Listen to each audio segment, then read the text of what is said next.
Hello friend, job by study चॅनलमध्ये आपलं स्वागत आहे। आज आपण एक नवीन नोटिफिकेशन घेऊन आलेलो आहोत। आजचं जे नोटिफिकेशन असणार आहे आपण बघू शकता, जे पोलीस पाटील या पदासाठी असणार आहे। पोलीस पाटील या पदाची सगळी काही माहिती आपल्याला या व्हिडिओमध्ये भेटणार आहे। आपण बघू शकता, उपविभागीय अधिकारी तथा उपविभागीय दंडाधिकारी कार्यालय जालना या ठिकाणचं हे नोटिफिकेशन असणार आहे। प्रॉपर जालना जिल्ह्यातील जालना उपगावातील ही पदं रिक्त आहे। आपण बघू शकता, जी पदं आहे ती पोलीस पाटील या पदासाठी जागा भरण्यात येणार आहे आणि त्यासाठी काय क्वालिफिकेशन लागणार आहे सगळी माहिती आपल्याला या व्हिडिओमध्ये भेटणार आहे। क्वालिफिकेशन वगैरे आणि एज क्रायटेरिया कोणता असणार आहे, डॉक्युमेंट्स कोणते लागणार आहे, कशा पद्धतीने आपण अप्लाय करू शकतो, सगळे क्रायटेरिया ते सगळं काही आपण या व्हिडिओमध्ये बघणार आहोत। कोणत्या तारखेला फॉर्म सुरू होणार आहे आणि कोणत्या वेबसाईटवर आपला फॉर्म भरता येणार आहे, गावाची जी किती गावं असणार आहे, कॅटेगरी वाईज किती जागा असणार आहे गावामध्ये, आणि कोणत्या गावामध्ये कोणत्या कोणत्या कॅटेगरीसाठी जागा निघलेली आहे, कॅटेगरी म्हणजे गावाची जी लिस्ट आहे पूर्ण ती सुद्धा आपण लास्टला बघणार आहोत। तर व्हिडिओला लास्टपर्यंत जरूर बघा, सगळी माहिती आपल्याला या व्हिडिओमध्ये भेटणार आहे। कोणत्या कास्टसाठी जागा निघलेली आहे, महिलांसाठी सगळ्यात जास्त इथं जागा असणार आहे। आपण बघू शकता 30% जागा महिलांसाठी असणार आहे। जी परीक्षा आपण बघू शकता, ऑनलाईन अर्ज करण्याची तारीख दिलेली आहे 15/9/2025 ते आपण बघू शकता ऑनलाईन करण्याची अंतिम जी तारीख आहे 30/9/2025 आहे। पात्र उमेदवाराची जी छाननी होणार आहे कागदपत्रांची डॉक्युमेंटची 1/10/2025ला होणार आहे आणि अंतिम जे प्रवेशपत्र तुम्हाला जाहीर होणार आहे ते 6/10/2025ला होणार आहे सुरू। आपण बघू शकता ते 12/10/2025पर्यंत आपल्याला डाउनलोड करता येणार आहे। आपण बघू शकता लेखी परीक्षा ही 12/10/2025ला होणार आहे आणि त्याची उत्तरपत्रिका जाहीर ही 12/10 त्याच दिवशी होणार आहे आणि फायनल जी उत्तरपत्रिका आहे आणि आपण बघू शकता 13/10/2025ला होणार आहे। ती समक्ष कार्यालयामध्ये उपस्थित असणार, ती जी भरती असणार तिथेच होणार आहे। इथं जालन्याची माहिती आहे, तर जालन्यामध्येच ऑफिसलाही माहिती म्हणजे इथंच आपली भरती होणार आहे आणि पेपर्ससुद्धा इथे होणार आहे, ते आपल्याला परीक्षेमध्ये येणार आहे। अंतिम उत्तरपत्रिका जी आन्सर की असणार आहे 14/10/2025ला जारी होणार आहे। लेखी परीक्षेचा निकाल जे आहे 14/10/2025ला जारी होणार आहे। त्यानंतर आपल्याला मुलाखतीचे प्रमाणपत्र मुलाखतीचे ॲडमिट कार्ड आहे ते पाठवण्यात येणार आहे। आपण बघू शकता, जे परीक्षा शुल्क आहे ते खुल्या वर्गासाठी 800 रुपये आणि आरक्षित वर्गासाठी आणि आर्थिक दुर्बल घटकासाठी प्रवर्गासाठी 600 रुपये आहे आणि परीक्षा शुल्क भरणे हे अत्यंत आवश्यक आहे, बंधनकारक आहे, त्याशिवाय आपला फॉर्म सबमिट होणार नाही।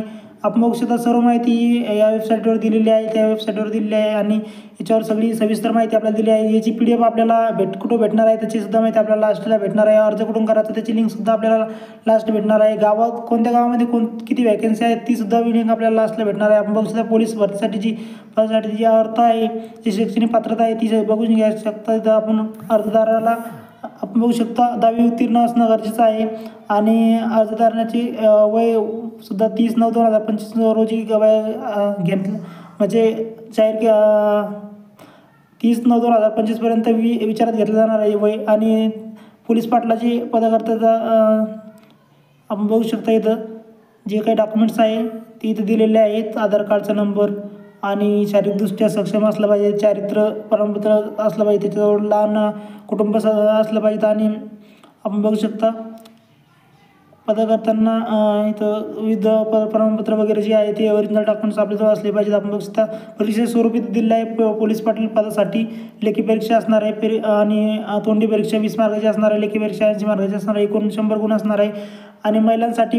प्राधान्य इथं दिलेलं आहेत आणि महिलांसाठी जास्तीत जास्त जागा इथं उपलब्ध आहे। आपण बघू शकता लेखी परीक्षेचे स्वरूप हे सर्वसाधारण असणार आहे। आपण बघू शकता इथं सगळी माहिती दिलेली आहे आणि त्यासाठी कोणता अभ्यास करायला लागणार आहे ते सुद्धा खाली दिलेलं आहे। तोंडी परीक्षा आणि आपण बघू शकता 80 गुणाची लेखी परीक्षा आहे, 36 किंवा 45% गुण मिळणे आवश्यक आहे, त्यावेळेस ही पात्रता होणार आहे। आपण बघू शकता प्रशासकीय जी माहिती आहे त्याच्याबद्दल सुद्धा आपल्याला तोंडी परीक्षेमध्ये प्रश्न विचारले जाणार आहे। त्याचप्रमाणे आपण बघू शकता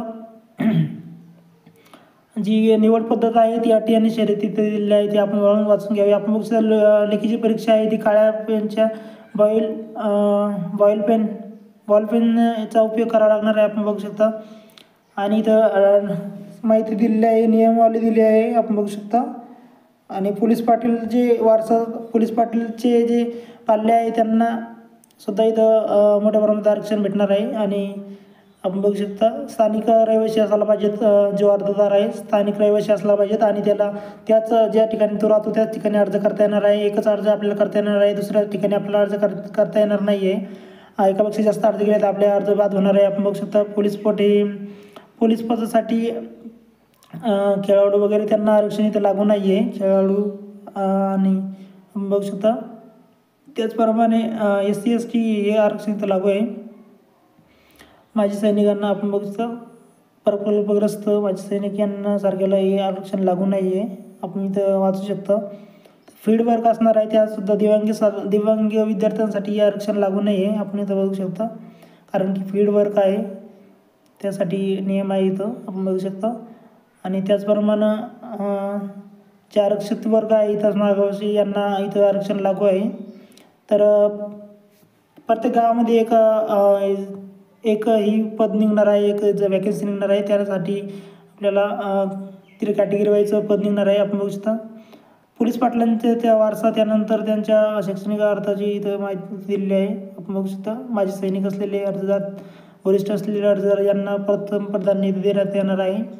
प्रथम पोलीस पाटलांच्या वारसांना देण्यात येणार आहे. सेकंड नंबर उच्च पदवीधर आणि तिसऱ्या नंबरला माजी सैनिक यांना असं कॅटेगरी वाईज म्हणजे असं स्टेप बाय स्टेप त्यांना प्राधान्य देण्यात येणार आहे. आपण सगळी माहिती ऑनलाईन इथं दिली स्वीकारली येणार आहे. आणि ऑनलाईन कशी करायची शक्यतो आपण अर्ज ऑनलाईन सेंटरवरूनच भरावा, घरी आपण भरू नये.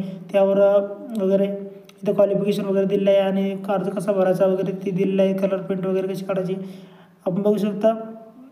अर्ज आपल्याला दिलेल्या तारखेच्या अगोदरच भरायचा आहे आणि सर्व कागदपत्रे ही ओरिजिनल असावी, ओरिजिनल स्कॅन केलेले असावे. आपण बघू शकता इथं उपविभागीय अधिकारी जालना समिती आहे, पोलीस पाटील निवड समिती जालनातर्फे दिलेलं आहे. आणि आपण आता कॅटेगरी वाईज जागा बघणार आहोत. कोणत्या गावामध्ये किती जागा आहे आपण बघू शकता इथं.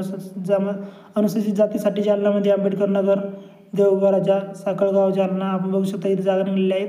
सगळे काही खेड्याची इथं माहिती दिलेली आहे. अनुसूचित जमातीसाठी म्हणजे त्या ठिकाणी जी जागा ज्या जातीसाठी ज्या कॅटेगरीसाठी निघालेले आहेत तेच कॅटेगरी इथं अप्लाय करू शकतात. बाकीचे पण करू शकतात पण त्यांचे लागण्याचे चान्स कमी आहे कारण की कॅटेगरीसाठी राखीव असलेली जागा त्याच कॅटेगरीला भेटणार आहे. आपण बघू शकता. आणि महिलांसाठी पण इथं जागा आलेल्या आहेत. आपण बघू शकता 30% जागा या महिलांसाठी राखीव आहे. तर महिलांसाठी जास्तीत जास्त जागा इथं आहे. यावेळेस त्यांनी महिलांना प्राधान्य दिलेलं आहे. आपण बघू शकता भटक्या जातीसाठी इथं जालन्यामध्ये जागा आहे. आपण बघू शकता प्रत्येक गावाच्या खेड्याची माहिती दिलेली आहे. तर आपण आपले खेडे आपण बघू शकता इथं सगळी काही डिटेलमध्ये माहिती आहे. प्रत्येक खेड्यासाठी एक पोलीस पाटलाची नियुक्ती इथं करण्यात येणार आहे. आणि बघू शकता सामाजिक शैक्षणिक मागासवर्गासाठी सुद्धा इथं जागा निघलेल्या आहेत आणि या खेड्यामध्ये निघलेल्या आहेत. आपण बघू शकता प्रत्येक गावाचं इथं नाव दिलेलं आहे आणि आपल्या गावानुसार कॅटेगरीनुसार कोणतं पद तिथं कोणत्या कॅटेगरीसाठी जागा निघलेली आहे ते आपण इथं बघू शकता. सगळी काही माहिती आपण या व्हिडिओमध्ये दिलेली आहे. याची PDF आपल्याला PDF आपल्याला कुठे भेटणार आहे याची माहिती आपल्याला लास्टला भेटणार आहे. तर लास्टला मी सांगणार आहे की कोणत्या ठिकाणी याचं PDF आपण काढू शकतो. आपण बघू शकता तिथं सगळी काही माहिती दिलेली आहे. 185 जागा आहे आणि 56 जागा या महिलांसाठी आहे. फक्त 185 म्हणल्या 56 जागा महिलांसाठी आहे. तर याची PDF आपल्याला डिस्क्रिप्शन बॉक्समध्ये भेटणार आहे. तर आपण तिथून डाउनलोड करून घ्यावी आणि स्वयंघोषित प्रमाणपत्रसुद्धा आपल्याला डाउनलोड करून घेणं आहे. हे महिलांसाठी आहे. लग्नानंतरचं प्रमाणपत्र नसणार आहे, तुम्हाला भरणं आवश्यक आहे. महिलांसाठी सगळ्यात जास्त जागा आहे. आणि याची PDF लिंक दिलेली आहे ती डिस्क्रिप्शन बॉक्समध्ये दिलेली आहे. तिथून आपण डाउनलोड करून घ्यावी आणि आपलं गावाचं नाव बघून आपण तिथं त्या फॉर्म आपल्याला करायचा आहे. आणि सगळी माहिती बघल्यानंतरच आपल्याला फॉर्म अप्लाय करायचा आहे. ऑनलाईन करण्याची लिंकसुद्धा मी डिस्क्रिप्शन बॉक्समध्ये दिलेली आहे. तिथून आपण अप्लाय पण सुद्धा करू शकतो पण शक्यतो आपण ऑनलाईन कॅफेमधूनच अप्लाय करा. फक्त आपण माहिती डिटेल वगैरे याच्यामधून बघावी. आणि याचीसुद्धा आपल्याला प्रिंट घेणं आहे. जे स्वयंघोषित प्रमाणपत्र आहे त्यासाठी सुद्धा आपल्याला याची प्रिंट काढावं लागणार आहे. तर ही आपल्याला डिस्क्रिप्शन बॉक्समध्ये पूर्ण PDF याची माहिती दिलेली आहे. तर तिथून आपण व्यवस्थित बघून घ्या माहिती. आणि काही माहिती जर समजली नाही तर कमेंट करा, कमेंटमध्ये सांगा, मी तुम्हाला नक्की उत्तर देईन. नक्की कळवेन की कोणत्या गावासाठी काय जागा आहे. सगळी माहिती तो ऑलरेडी PDF मध्ये दिलेली आहे. PDF मध्ये बघून घ्या. व्हिडिओ चांगला वाटला असेल तर व्हिडिओला लाईक करा, सबस्क्राईब करा. जय हिंद.